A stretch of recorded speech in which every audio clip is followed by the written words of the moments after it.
แห้งกระเด้งทั่วสู่บ้านรถบัวลงเมาเมียนเศร้าเวลาล้างขวดเข้าน้ำขวดใช้ให้หมดแห้งเผาน้ำลายเขายักจุลาและข้อปีข้อปีและข้อเดือนข้อวันข้อน้ำวันย่ำนี้วันนี้แต่ละองค์คนก็จะหากิจกรรมหรือว่าหาสิ่งที่เป็นประโยชน์ให้เกิดขึ้นแก่ศูนย์วัฒนธรรมแห่งนี้แก่คนลาวชาวพุทธและคนไทยที่อยู่ประเทศญี่ปุ่นนี้วันนี้ท่านครูบาอาจารย์ทั้งสององค์คือยังเต็มจอและก็อาตมาพระครูบาคำมานีไม่อยู่ใน3 เดือนก็คือ3 มื้อเนาะนอนพอท่านได้หายใจเพราะทวงท้องของเราเดือนครึ่งแล้วโอ้เหลืออีก1 เดือนก็15 มื้อจะได้เมื่อเลยวันนี้ไว้แต่ไว้ครับก่อนที่เมื่อจะสิฝากไว้ฝากรับว่าศาสนาเนี่ยฝากศูนย์วัฒนธรรมอย่างนี้อย่าเสียหายไปออกไปคนเลยให้มาซอยกันเบิ่งแย่ง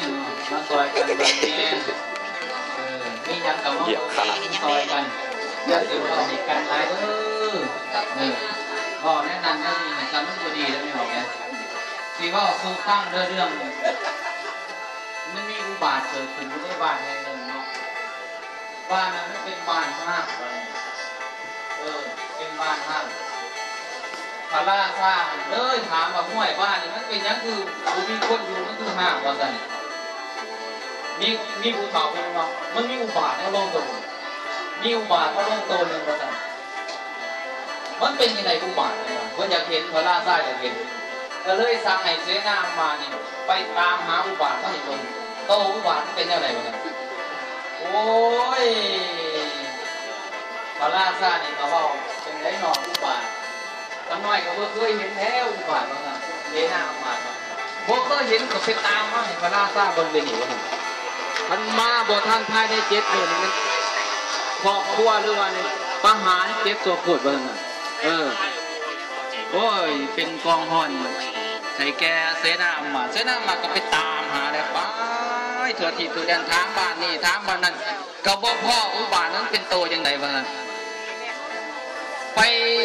ตัดเส้พระเนจรเขาไปได้ปลาได้ทางไปเจอพระเนจรตรงนี้โอ้ย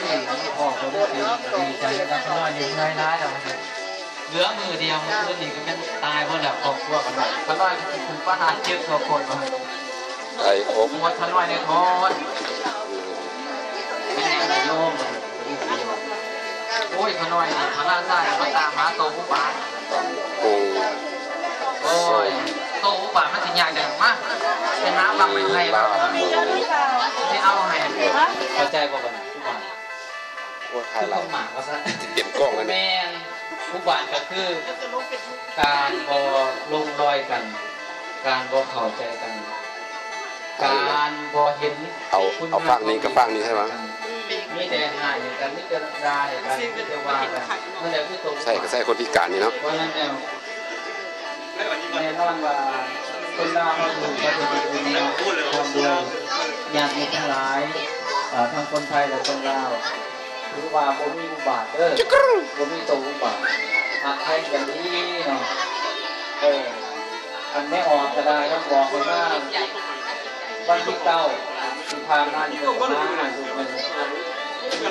ว่าบอกประมาณวันที่2นี่บอกอีกประมาณวันที่ออกให้มาอีกไม่บอกนะ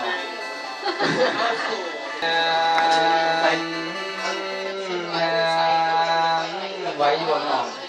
แม่งรู้เก่าที่ในอวยหลอกคอนให้กระทำก็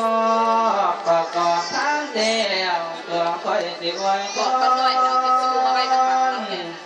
โอ้ยอย่าได้ทุกข์ยากหอดประกันสิ่งสังเดียสาภาพวยให้สัง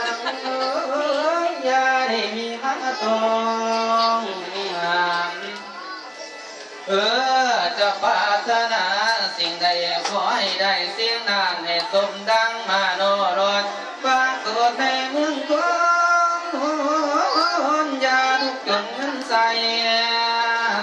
เสียสบายซอยคอยนี้สร้างไว้เจ้าอยากได้ยังก็ให้ได้ความจนในเจ้าอย่ามีมาเฮ็ดบุญในมือนี้ไผคิดต้นผ้าป่าในมือนี้ให้มีแต่ดอกความดีความดีจะให้อย่าได้มีมากายทั้งความเจ็บดอกความไข่แนวบ่ดีได้ดีห่างอย่าได้มาอยู่ข้างข้าของให้ขาดทิ้งจิตสงบดอแน่นิ่งปราศจากมวลมันกาเสริมสารสดใสส่วนใจสบายบางตั้งส่วนกายเสมอด้วยดีสะดวกดังโอ้ยมาอีกแล้วแม่ใหญ่เอ้ยชื่อไหนก่อนแม่ออกมานี่วงเพิ่นก็มาได้แล้วติดต้นผ้าป่าปันเย็นนะโอ้ยขอให้สุขสมหวังดังมโนเด้อไปเด้อแม่มานี่วงเอ้ยทั้งใครมาสีตายกันกันสิครับสัพพะทุกสัพพะโศกสัพพะโลกสามพะไฟอันหน่อยใหญ่ทั้งปวงมีเจ็บหัวและปวดท้องเป็นมาล่องจ้องแจ้งแห้งน้อยคอยหายผู้บาดท้ายพญาทายให้ไกลห่างแสนว่าที่ข้า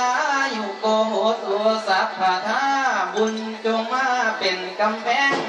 แข่งคือเพศแฝดเราเพิ่งเป็นสาการอันมาวันนั้นให้สมมนุษย์เจ้าทุกอย่างปรารถนาสิ่งใดปรารถนาสิ่งใดขอให้